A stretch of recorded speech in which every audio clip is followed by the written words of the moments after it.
That's And right. yeah, and I think too, it's something you named in the book as well, which is definitely something that gets talked a lot about in psychology, but I don't think I ever really applied it to like masculinity specifically, was the idea of like cognitive dissonance and how pervasive it is with this. Like, we want to ask a question because we don't know an answer, but we don't want to like come off as vulnerable because we think that we should know the answer. So we're just going to shove that down and maybe we'll address it later, but we know we won't. So we'll just keep doing that. So there's this like constant cycle in our mind of like, we need to be vulnerable, but we shouldn't, so we can't. That's right. Yeah, that's a good way to put it, Nick. That really is. It's a great way to put it. It's exactly right. It's, and it's that idea that, well, what that really speaks to, the subtext is that, well, at least my man card is stamped. At least I can hold my head high, that I didn't come off looking like a vulnerable fool in class. And at least I can come out of there. And yet, on the other hand, you just completely undermined yourself in terms of your own learning process, because one of the things that'll happen is that, and it speaks to what you were just talking about, Nick, is the idea that if you're not going to say anything, you're going to be far less likely, if you're so concerned about how you're coming off, if your consciousness is constantly out here instead of from within, then you're going to be far less likely to ask for help, because you don't want to appear as somebody that needs help. You want to appear as somebody who, if you're taught that a competent man does things on his own, why the hell are you going to go ask for help, right? You're literally and figuratively going to keep sitting on your hands, because it's going to feel like you feel less competent if you have to ask for help. So what you talk about it being a vicious cycle, that's exactly what it is. And you're also right that it's this incredibly, it's really under the radar, but it's so prevalent. It really is. Mm-hmm.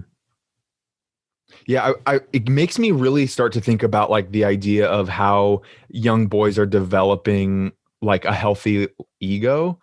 And I feel like a lot of this, what we're talking about in some ways can be like a damaged ego, and like this idea of young males like growing up thinking they have to protect their ego in a way.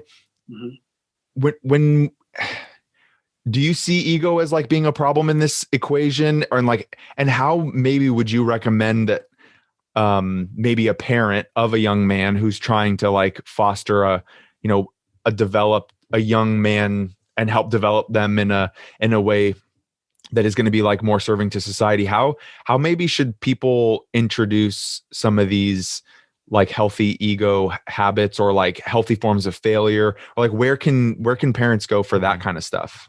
Yeah, that's a great question, Brendan. That whole idea, it does have to be modeled in the home. It has to be encouraged in the home. And what that means is that, both parents, and especially if there is a father present, because, boys are always going to look to their fathers, for better and for worse. But it means that, that both parents, and especially the father, need to be modeling, a type of humility and a type of willingness to admit that they're wrong. That's huge, because when you talk about this idea of ego, one of the things that so many men unconsciously, unwittingly are passing on to their sons and they're modeling are these ways that are very kind of traditional, scripted, traditional masculinity of, the way that they communicate. They're not listening, they're interrupting, right? They feel like they've got to dominate the conversation lest they appear wrong, and they go in the defensive when someone like seems to be attacking their own position. And so, really small things can go a long way with boys and young men. And one of the ways that we can really model this is the idea about listening. Not just thinking about, okay, I'm going to wait till this person is done and then I'm going to come in with my own response. But it's really, modeling when there's conversations with the parent, with other siblings, with their partner, their spouse, modeling a patience and a real willingness to listen and to ask questions, and to say, and to be willing to say, That asking questions in the home is a really important thing, as opposed to accusations. But then the other thing too is a willingness to say you're wrong. One of the things I've started doing with my 9-year-old son, because I really want him to see this modeled, is when, if he and I are having a disagreement, he and I are both big feeling guys. If you're like this, when you're a kid, you're pretty much like this when you're an adult. You're wired the way you're wired, and he's like me. He's a person with big feelings, and so when there might be a time when we might have a little bit of a disagreement, and I can tell his temper is getting hotter than mine. If it's something that maybe I said that triggered that, and I know that I'm at fault, or if I came at him with something that, really upset him, not so much what I said, but how I said it, because maybe my tone was a little bit reactive. In either case, I will give it a little bit of time, for him to be often in another room. And I will go to him and I'll say, can I just share with you something? We don't have to talk right now. It doesn't have to be a back and forth, but just let me explain to you, why I said what I said. And a lot of times I'll say to him, what I just said or how I said it to you, I was wrong. And let me tell you why I was wrong. And let me tell you why I got so upset. Often that's the case where he will say or do something. He's also very impulsive. And so he'll say or do something, and then I don't explode on him, but I might get a little bit upset. And because he's a very sensitive person, his feelings get hurt quickly. And then he runs off to another room. But I'll always find him eventually and let him know, number one, if I need to apologize, I will apologize and tell him why I was wrong. But then the second thing is I'll also model for him the importance of getting beyond the anger, because that's another thing that, as you guys know, you're nodding, you know what I'm talking about.